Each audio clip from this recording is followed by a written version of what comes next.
गरुड़ पुराण सरल हिंदी कथार्थ अध्याय 13 ज्ञान, भक्ति और वैराग्य। ओम नमो नारायणाय। गरुड़ ने पूछा, हे प्रभु, ज्ञान, भक्ति और वैराग्य में क्या संबंध है? साधक इन तीनों को अपने जीवन में संतुलित कैसे रखे? भगवान विष्णु बोले, हे पक्षीराज, ज्ञान दिशा दिखाता है, भक्ति हृदय को प्रेम देती है और वैराग्य अनावश्यक बंधनों से स्वतंत्र करता है। केवल शब्दों का ज्ञान अहंकार बना सकता है। भावना बिना विवेक अंधविश्वास बन सकती है और उत्तरदायित्व के बिना वैराग्य पलायन बन सकता है। तीनों का संतुलन साधना को पूर्णता देता है।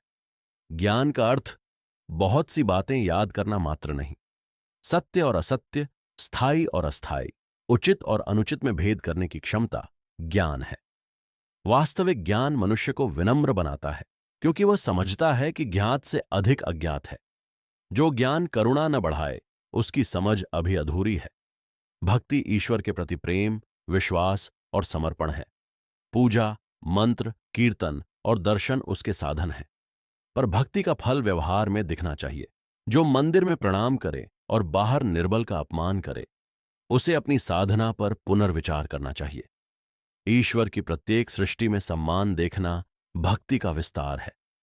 वैराग्य वस्तुओं से घृणा नहीं, उन पर अनुचित निर्भरता से मुक्ति है। परिवार से प्रेम करो, पर अधिकार की भावना से उन्हें बांधो नहीं। धन अर्जित करो, पर उसे पहचान का अंतिम आधार मत बनाओ। सफलता का आनंद लो, पर असफलता में स्वयं को नष्ट मत समझो। यही संतुलित वैराग्य है। गरुड़ ने पूछा, क्या गृहस्थ भी वैराग्य का अभ्यास कर सकता है? भगवान बोले, निश्चित रूप से। गृहस्थ अपने कर्तव्यों को ईश्वरार्पण भाव से पूरा करे, आवश्यक वस्तुओं का उपयोग करे, दिखावे और व्यर्थ संग्रह को सीमित रखे, आय का भाग सेवा में लगाए और परिणामों के अहंकार को छोड़े।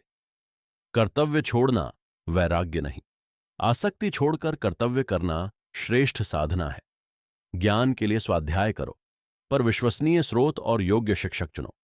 किसी एक वाक्य को संदर्भ से काटकर भय या द्वेष फैलाना ज्ञान नहीं। प्रश्न पूछो, अर्थ समझो और जीवन में प्रयोग करो। मतभेद होने पर अपमान के स्थान पर संवाद चुनो। भक्ति के लिए नियमित समय रखो। प्रातः या सायं शांत बैठकर कहो, ओम नमो नारायणाय। मंत्र को जल्दी जल्दी पूरा करने के बजाय अर्थ और भावना के साथ बोलो। फिर कुछ क्षण मौन में श्वास और मन का निरीक्षण करो। साधना की अवधि से अधिक उसकी नियमितता महत्वपूर्ण है। वैराग्य के लिए अनित्यता का चिंतन करो। जो आज तुम्हारे पास है वो परिवर्तनशील है। इस समझ से कृतज्ञता बढ़नी चाहिए, उदासी नहीं। वर्तमान संबंधों और अवसरों को प्रेम से निभाओ, क्योंकि वे स्थायी नहीं हैं। गरुड़ ने पूछा, साधक अपनी प्रगति कैसे पहचाने? भगवान बोले, यदि क्रोध की अवधि कम हो रही है, अहंकार के बाद क्षमा मांगना सहज हो रहा है, दूसरों के दुख के प्रति संवेदना बढ़ रही है और अकेले में भी सत्य का पालन हो रहा है, तो साधना फल दे रही है। चमत्कार की खोज से अधिक चरित्र का परिवर्तन देखो। ज्ञान तुम्हें सत्य दिखाए, भक्ति तुम्हें प्रेम दे और वैराग्य तुम्हें स्वतंत्र रखे। इन तीनों के साथ सेवा जुड़ जाए तो जीवन ईश्वर की आराधना बन जाता है। गरुड़ ने भगवान को प्रणाम किया। इस प्रकार ज्ञान, भक्ति और वैराग्य का सरल हिंदी कथार्थ पूर्ण हुआ। ओम नमो नारायणाय। ओम शांति शांति शांति।